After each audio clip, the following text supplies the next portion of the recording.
ஓய்வு நாளை பரிசுத்தமாய் ஆசரிக்க நினைப்பாயாக. ஓய்வு நாளை ஏன் பரிசுத்தமாய் ஆசரிக்க வேண்டும்?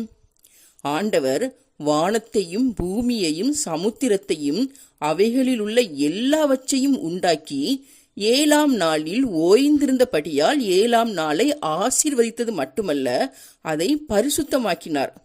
அது மட்டுமல்ல, நீ எகிப்தில் அடிமையாய் இருந்தாய், கர்த்தர் உன்னை அங்கிருந்து விடுதலையோடு புறப்பட பண்ணினபடியால்.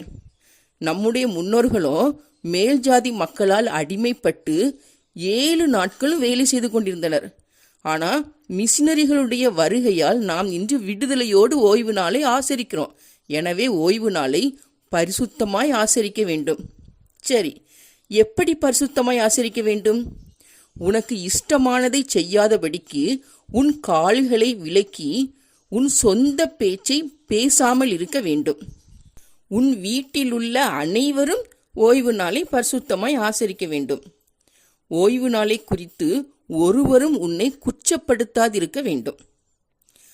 ஓய்வு நாளை பரிசுத்தமாய் ஆசரிப்பதனால் கிடைக்கக்கூடிய ஆசீர்வாதம்: மன மகிழ்ச்சி, உயர்ந்த இடம், யாக்கோபின் சுதந்திரம். God bless you.